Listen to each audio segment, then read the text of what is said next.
Hello world, from whichever time zone you're catching me from, my name is MD90. Welcome to my YouTube channel. If you're not subscribed to the channel, make sure you hit that subscribe button, turn on the bell notification to all so that you do not miss the uploads that come up. And the easiest way for you to navigate the channel is to head to the playlist. You'll find videos curated for you based on your interest. So if you're interested in the Kutika podcast, you'll find a playlist for that. For news and trends, there's a playlist for that. Exclusive with MD90, a bunch of playlists that are created based on your interest. So the easiest way to navigate the channel is head straight to the playlist and you'll find what you're here for. Consider becoming a member of the channel.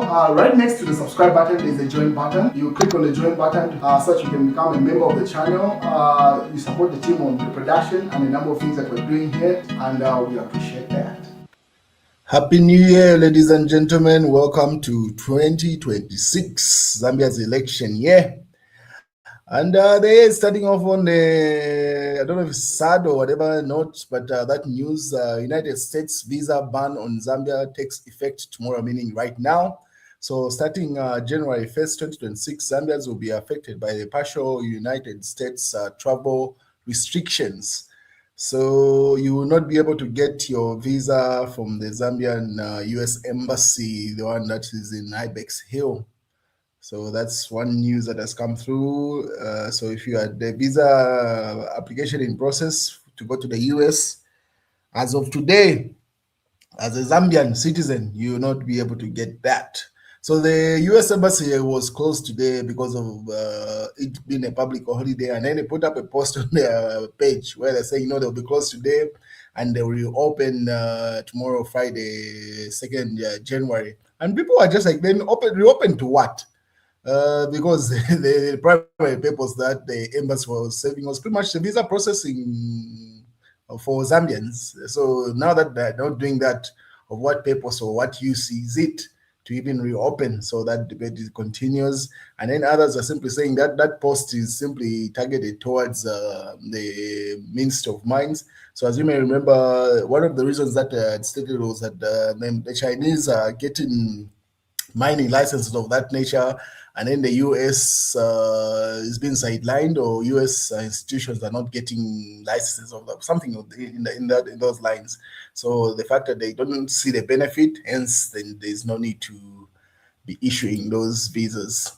But on the other hand, Kelvin Fubebwalia has put up a New Year post, pretty much a caption of what he's looking forward to the year. So Zambia must prosper statements.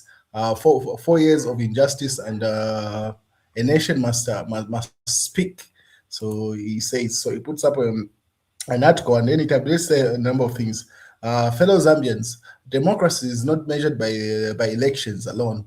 It is measured by the power to exercise. The power which is exercised between elections. Over the last 4 years, Zambia has witnessed a disturbing pattern of injustice, selective application of law, and shrinking democratic space under the United Party for National Development, UPND government led by Hakainde Hichilema. Zambia must prosper speaks not from anger, but from the fact and principles and concern for the republic. And then he goes to say, number one, targeting of the Lungu family. So the sustained public harassment and investigations and restrictions surrounding the family of former President Edgar Chagwa Lungu have raised serious concerns about political vendetta rather than impartial justice. In a constitutional democracy, family members are not political combatants, and justice must never be must never resemble punishments by association, he says. And then he goes further to say, his second point is arrest and persecution of political leaders. And then he goes to further to say the third, cyber laws used to silence dissent, as you may be aware. And then fourth, he says detention under abolished or questionable laws. And then fifth, institutions under pressure when police, prosecutor, and legislative bodies are perceived to as an extension of political power, democracy suffers. Zambia must prosper. He signs it off. President there, KBF. There was a poll that was conducted according to the Daily Nation, which says polls place Hakainde Hichilema at 75 pack above rate. So the opinion poll says there is a rise in public opinion, growing approval of President Hakainde Hichilema's leadership among Zambians, with the combined opposition shrinking to 25% rating. So he says President Hakainde Hichilema has 25% public approval rating, according to the Daily Nation there. And then some statistics from 2021. This was published by Manuel Mwamba, and he put up to say Hakainde Hichilema had obtained 2.8 million votes in the 2021 elections. Edgar Lungu got to 1.8. So those differences, and then Arikava only got 25,000 there. So those statistics keep on being thrown up there.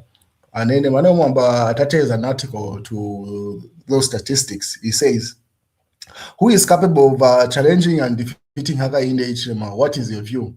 And then he asked to say, he's trying to evaluate who is the candidate at this stage. And then someone, Wilson Musimba Banda, responds to say, at what percent? 75%. Now for now, this is comedy. Obviously, just politics there.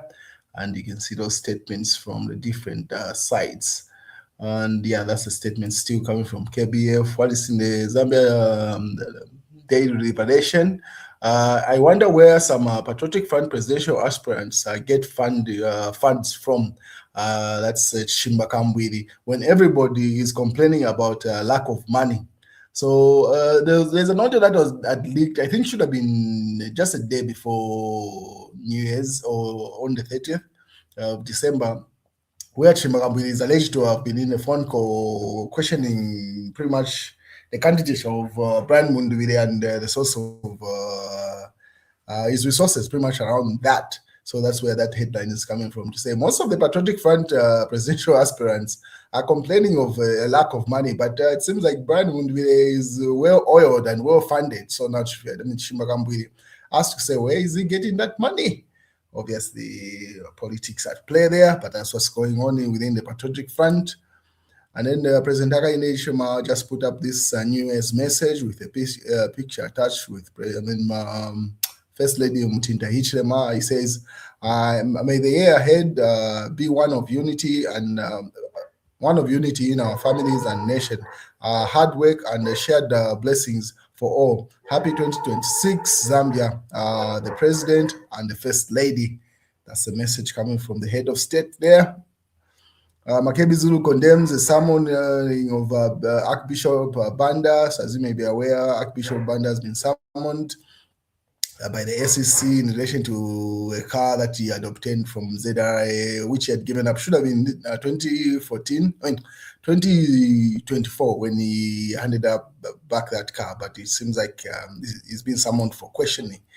And that's where they say, according to a Patriotic Front article, they say renowned constitutional lawyer and Patriotic Front presidential aspirant Makebi Zulu has strongly condemned the decision by the United Party for National Development (UPND) government to summon Archbishop Alik Banda under the guise of anti-money laundering investigation.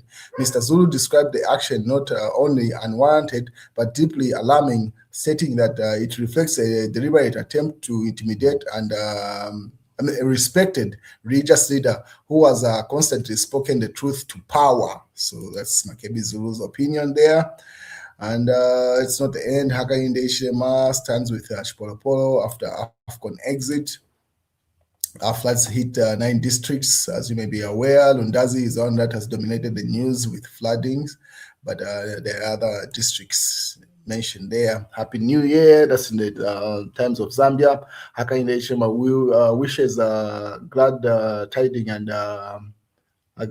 tidings and prosperity to all Zambians. No water in Lundazi. Obviously, the water purification plant has been flooded too, so that's where that's coming from.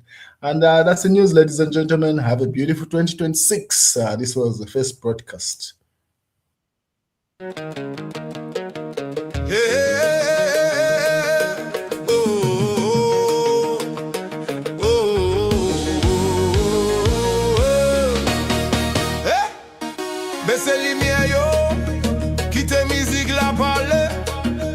Afro compa Guyad DJ MD 9 place là